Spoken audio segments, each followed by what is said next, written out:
Okay.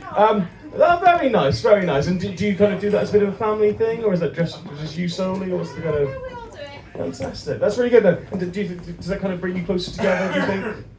That or we hate each other. Very nice. Yes. No. Because I can relate. Growing up, so my younger sister, she is disabled. So me and my mum cared for her. Growing up, it's an interesting time. It's a bit of a weird one. I wasn't going to go down this rabbit hole. Not a lot of the time do I speak to someone and they're like, oh, bring up the sister. But no, so the one that I don't think disability is funny in the slightest. No. That's not how I'm going to precurse my joke. I'm not going to go like, but no, not funny in the slightest. My sister, for record, when my sister was 9 months old, my mum fell down the stairs with her. My sister lost 2/3 of her brain function, visibility in one eye, and spasticity in her knees. And all of you are thinking, where the fuck am I going with this? So, not funny at all. My sister's name is Annabelle. Annabel. We live in Wales. Does anyone know what the Welsh word for disabled is? Hannibal. Anabl. My sister grew up thinking she had Parkinson's named after her. It was a sad day when we told her she wasn't going to drive. It's my sister, guys, it's fine. She knows. No, I'll do a slightly lighter joke before we bring on the headline act. I've been just on family Joe. I've started becoming close with my father. We all go through that weird time. I don't know if anyone can relate. You grow up, your dad's the coolest superhero in the world. You become a teenager, you start thinking he's a dick. You grow up and realise everyone's a dick, we're just trying to get on. Yeah? And it's a nice way to look at life, I think. So my father's a 6'5", 20-stone ex-professional rugby player. So, the hobby we have taken up together is bird watching. Great. Now, I've really started to enjoy bird watching. Me and my father, for my father's 57th birthday, I took him to Scomer Island in West Wales. Do we know where Scomer Island is? We heard of this? Yeah. So if we haven't heard of it, it's where all the puffins in the North Atlantic all come to breed and then they fly everywhere. There are, I think it's 80,000 puffins on this tiny little island. And it's a proper island, Barry. They are they are everywhere. They also aren't scared of people, because they've never seen people. So you'll have these puffins literally walking over your feet. It's the most adorable thing in the world. And our guide told us all about puffins and razorbacks and willy gulls. And he told me the greatest fact about bird watching I've ever heard. When you see a bird flash from a tree to a bush, and you can't quite tell what it is, you just see a quick colour of a bird. That is called a jizz. Genuinely true. So when you see a bird shoot from tree to tree, you go, jizz! I noticed on this bird watching trip that people were shouting out colours of birds. So somebody would say something like, white breast, black back, and he would go, seagull jizz. And you carry on going a little bit further. You'd say, spotted beak, black back, white belly, goes puffin jizz. And folks, first and foremost in this situation, as a comedian, I saw an opportunity. I saw a chance to go down in birdwatching history. So we're going along this beautiful winding path. And even though this bird does not exist on Scomer Island, I said prong-tail, red breast, blue back. He said swallow jizz!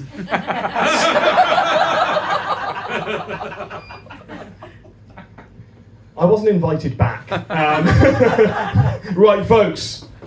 Nicky Gemma, we won really one last time. Mark, Sammy, can we get this going? Let's get some pitter patter for our headline act. Please welcome Eamon and Costa Bay!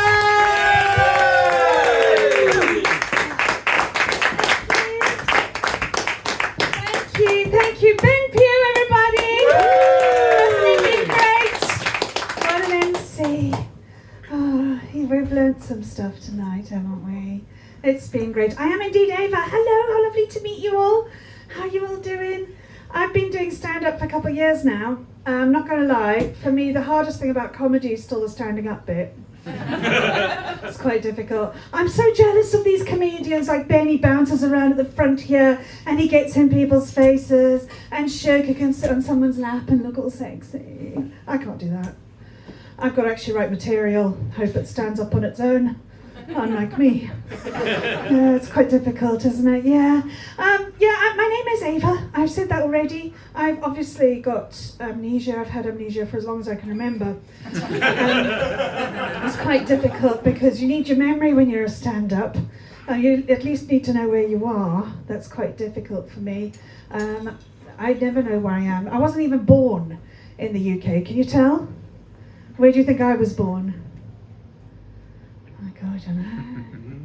People are going to go for Australia, New Zealand. It's not. I was born in Zimbabwe, and I was seeing this guy, like dating, not hallucination. And he said to me, Ava, where were you born? And I said, Zimbabwe. And he goes, really? Which part? I was like, all of me. Anyway, I thought I'd come and give you an update because I'm single again. I know, I don't get it either. Well, actually, I'm a widow. I hope. If it's all gone to plan. You know, might need an alibi later. I like her. She's nice. I'm kidding, actually. That man's got more lives than a cat. Oh, he's got a new girl. My husband has. Ex-husband now. Been married from... Oh, no. God. You can tell. I've been divorced now for about 7 months. I was married for 31 years because I'm a fucking saint. Yeah. Anyway, so my ex-husband has now got a new girl, and he's on a fitness drive. He wants to get thin for his new love, lose a bit of weight. He's got a goal weight. Naff. Goal weight. I'll give him a goal weight. 7 pounds including the urn. I mean, I quite wanted to have him killed, you know. And I have missed him, but I'm working on my aim. One of these days, and it's really difficult. I thought, I'm not that committed to digging a hole, so I can't have him. I can't kill him myself, can I? I mean, obviously that would be ridiculous. So I thought I'd outsource that to try and get me an assassin. I don't know how you find one. I don't even know how to buy weed. How am I going to find an assassin? So I thought, you can't put it on your Tinder profile, can you? I'm looking for someone special to take me out. And then take on my husband. Doesn't work. It's not what the apps are for. Who's been on the apps? Oh my Lord. Why do we go on the apps? Why? Tinder, don't. Plenty of fish, there's not. Yeah. Airbnb. That's a good one. That's a great one. Although I think the host was surprised.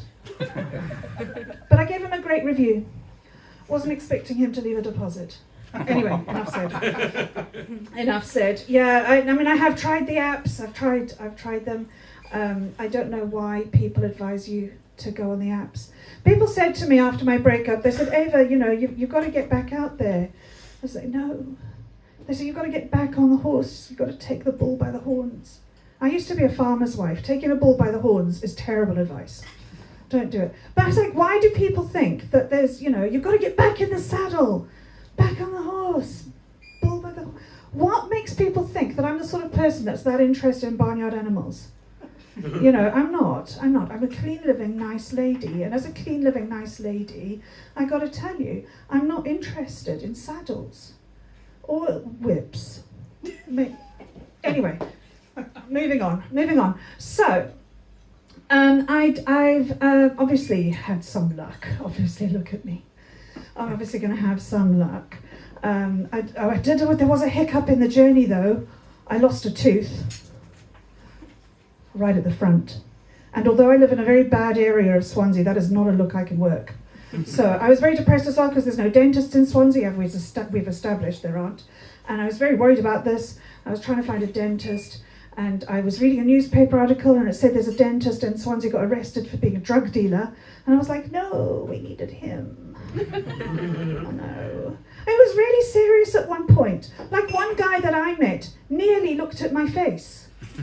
I've known men for 20 years, could not pick me out of a police lineup. They've never once looked at my face. I understand. They're amazing and magnificent. Royal Mail's written to me and said I've got to get a postcode for them. I'm not allowed at the beach in anymore because I've been affecting the tides. I'm the only person I know who could breastfeed my children from the next room. You know? And when I lost the tooth, my girlfriends were saying, Eva, are you okay? And I was like, not so much. And one guy I know nearly looked at my face. And I had to say to him, oi, mister, eyes down here. It was close. It was close. Anyway, so like I was saying, you know, there was this dentist in Swansea and he was arrested for being a drug dealer. And it just got me to thinking how you never really know people, do we? We think we know them, but we don't know them. Like I've been going to that guy for 5 years. I had no idea he was a dentist. Yeah. Anyway, moving on. So I thought maybe, you know, I used to be an NHS manager. You know, I used to be an NHS manager, senior manager. I was like the big cheese. And then they made me redundant, so fucking... Anyway. Wait, do you remember on Thursdays you guys used to clap for us? Do you remember? That was so nice. I mean, we didn't hear you because we were at work. But it was still sweet, you know. And I loved being an NHS manager, but then, you know, I lost my job and it's been very sad. I've been thinking, what shall I do as a new job? Because, you know, I could be a dentist because I like money and I like seeing grown men cry. So I could do that, but no, apparently you need to go to like school for that. So I couldn't do that. I thought I could be a downhill skier because I got the sticks down. And my daughter said no because I can't spot a red flag. So that's not going to work out. Yeah, it's sad, isn't it?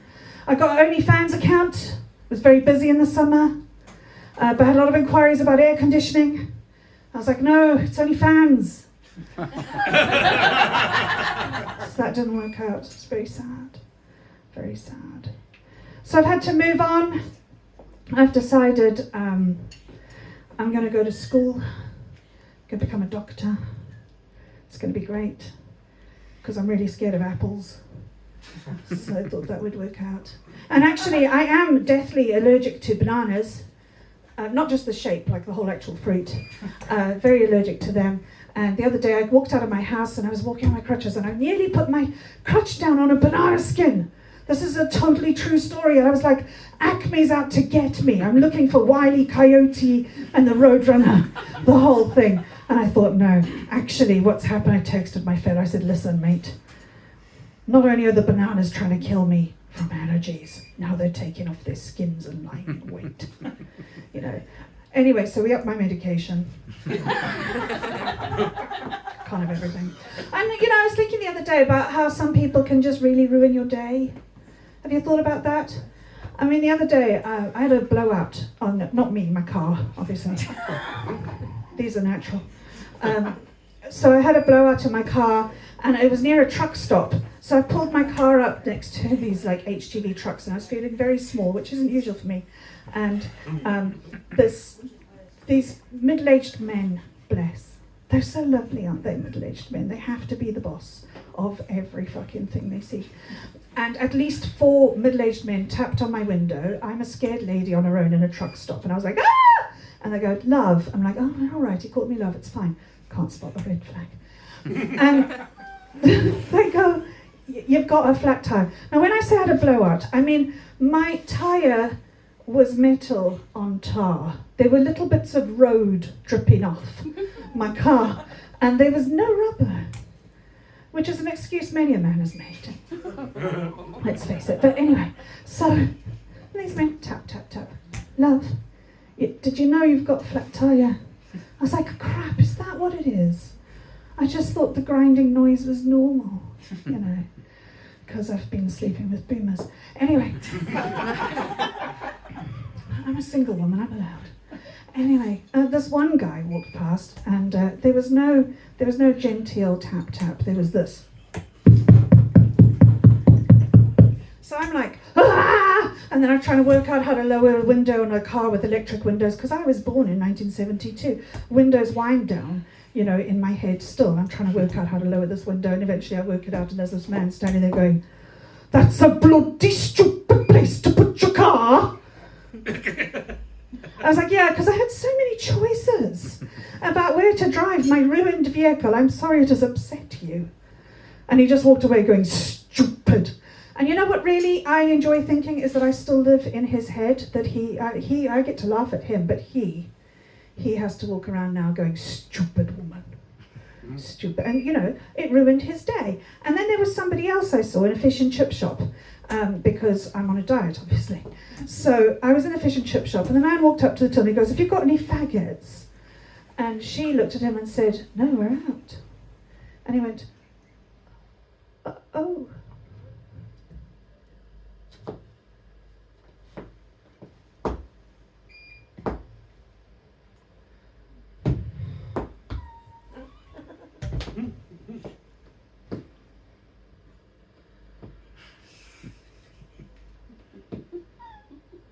And I was like, and the cashier was like, and he was like, and after a solid 97 seconds of that, he goes, but why? And she said, because we're out. And he went, okay, and left. And I was like, his day is ruined. No faggots for you. And then I said to the lady, I'm not from here, what is faggots? And why does he want them so much? You know, so that was very sad. And it was little blasts of life. And I thought, you know what? We can't all have what we want, can we? Sometimes you just can't get a faggot. And I understand that, you know? And sometimes your car's in a bloody stupid place. And we can't help that. But some of the situations I've been, I've literally put myself in because I'm very stupid and I don't spot a red flag at all. I don't. Seriously, this one guy was chatting with him, obviously, as you do, because I'm a single lady. And I understand as a single lady, I have to give a lot of head. I do. It's one of those things, because I like the things that cost more than £30 on the menu, because I'm very classy. And I understand if I'm going to order something more than £30 and he's going to pay, I'm going to have to touch it. I understand that. I've had to invest in this. I've had to buy better lipstick. I have, because I used to use Maybelline. It does not cut it. It doesn't. I've had to go for the Mary Poppins range. You understand this investment. It's £36 a tube of lipstick. You know, but you have to do this because, let's face it, super coloured fragile lipstick makes sticks look atrocious. So, anyway, where was I? I'm sort of overtaken by Mary Poppins jokes now. Just a spoon for the sugar helps the bitch go down. Anyway, did you know there's such a thing called rimming sugar? Rimming sugar. First of all, enough people want to do that it has a name. And secondly, it has condiments. I had no idea. Anyway, moving on. Where was I? Can't even remember. What's my name? Did I tell you I have amnesia? I've had it as long as I can remember. It's very difficult. So I was chatting with this guy online, and he said to me, Ava, are you groomed? I was like, groomed? He goes, yeah. I was like, not since I was 9. And he goes, no, you know, shaved. I was like, oh, shaved. You're going to ask me if I'm shaved? And he said, yeah. And I was like, I'm a 53-year-old woman. If you don't like it, don't eat it. So, with that in mind, I'm going to tell you about my one disastrous date. Okay. The man who's forever crowned in my mind as Cymraeg guy. I'll tell you this really quickly, okay, because there's not a lot to say. There's not a lot of man. Anyway, so he said to me, we're going to go out for lunch. I was like, oh, because I'm that old, that's the kind of date he thinks I need. Sunday lunch. Fine, whatever. So we go out for Sunday lunch, and he says to me, Ava, you know, would you like some wine? I was like, yes, please, I would like some wine. And then he ate everything on the table, and I drank everything on the table. And I know it's predictable, and I know it's sad, but 3 p.m. on a Sunday afternoon, I was helpless drunk, and he was quite full. Anyway, so he said to me, Ava, I think you need a coffee. And I was like, what? A coffee? Me? Actually, yes, I do need a coffee. I do. And he said, let's go to your house. Do we tell them where we live, ladies? I do that, because I can't spot the red flag. Anyway, so I said to him, sure, take me to my house, because I'm drunk. So take me to my house, let's have coffee. So we go to my house. This is a true story. I wouldn't make this shit up about myself. We go to my house. He stands in my lounge. I went to the kitchen. I put the kettle on. And he says to me, where have you been? I said, I was putting the kettle on. He goes, why? And that's when I find out. When he wants a coffee, he doesn't want a coffee. I had no idea. So he started to kiss me, and I was like, oh, well, that's less boring than it has been. That's fine. Kissing, I like kissing. And then he pushed me to sit down on my sofa, and I like my sofa, so I was like, that's fine. And then he started to undo his belt. And I was like, oh, that's what we're doing, is it? Okay. And he undid his belt, and he took out the sweetest, prettiest, tiniest little Boris. Because it's his Johnson that I've ever seen in my life. Tiny. And he took one look at my admittedly glorious left breast, and he came in his hand. I know. That's how good I am. Anyway, I thought at this point he'd go to a bathroom and wash his hands. Do you think he did that? Feck, no. I'm in my nice house. Do you know what's on my nice house? Nice coffee table. Do you know what's on my nice coffee table? Nice tissues. The Marks and Spencer's ones with the flowers on. And he grabbed a handful of these tissues, $3.24 a box. Just saying. Handful of tissues. Wiped his hand. Boris got put away slimy. Sat on my sofa. And then the kettle clicked off. Tells you how long that took. Because I'm that good. And he went to sleep. And I was like, what the fuck do I do now? What do I do now? What's the etiquette? What do you suppose? Do you wake them up? Do you poke them with a crutch? There's nothing on the help pages of Tinder. I looked. Nothing there. Anyway, 20 minutes later, he got up, stretched, he went, right, babe. I was like, don't call me babe. And he said, I'm going. I was like, you faking hell. And he did, leaving his cum rag on my coffee table. That's why when I called him cum rag guy, I'm not dissing the Welsh language. I'm not. I'm not. And to celebrate this, I have actually written a song. And Tom is going to play the accompaniment for the song because you don't want to listen to me sing unaccompanied. Nobody deserves that. We're going to wait for the technology. It's thinking. It's thinking. I hope this edifies everybody. I hope it helps us learn a lesson. Gents, go to the bathroom, please. It's basic courtesy. Ladies, don't drink all the wine. Okay, drink all the wine. It makes it worth it. Are we ready? Let's get in the mood. Anybody got a sparkler? No. Never mind. I'll do this alone then. Dating another bust tonight, no Prince Charming to be seen. Kingdom of disappointment, and it looks like I'm the queen. I thought I finally found a man to be with me. Couldn't keep it up, he was overkeen.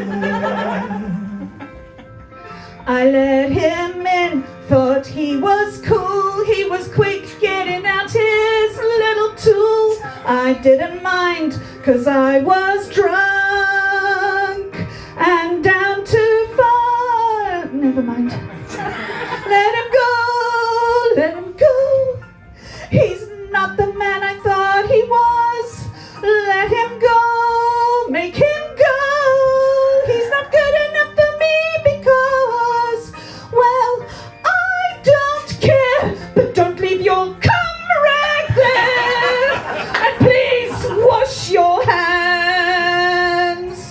I never really wanted it anyway. Funny how some distance makes everything seem small, but even from quite close up, it was hardly there at all. I know it's not the size that counts, it's the skill and the rhythm and the bounce. But if he's done and I'm not there,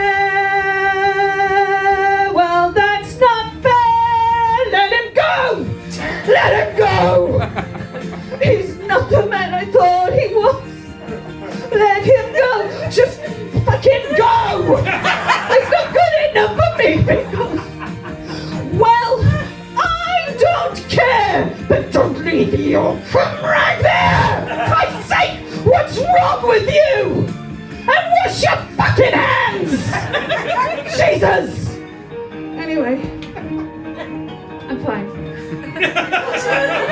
Looks like going to see Ann Summers then tonight. Looks like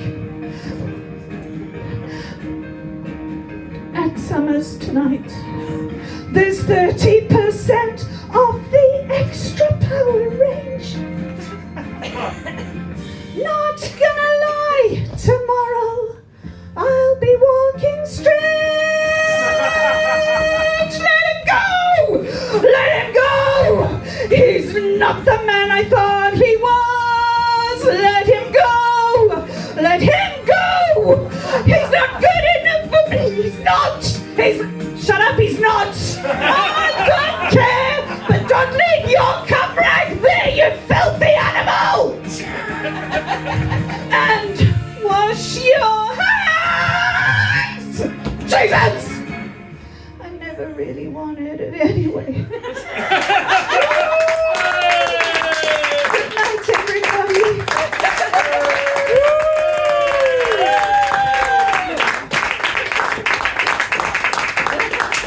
Emma Gosselmeyer,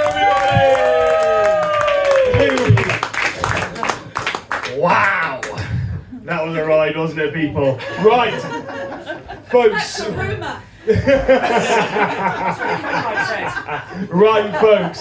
So, just a little bit of admin just for the end. We are collecting. There is a lovely plastic cup at the front. If any of you would like to give some money to the acts tonight, it would always be very grateful because most of us aren't getting paid for this. We do this off our own bat. We've come from far and wide to see you and keep your change. It's going to be amazing. But can we have a little bit of power for every act you've seen tonight, please?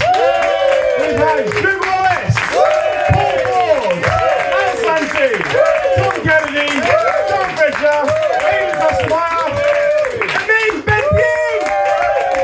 Right, folks, so if you want to go on social media and follow me, it is Benjamin Pugh, and if you want to just follow me home, I live in Usk. See you later, guys. Thank you very much.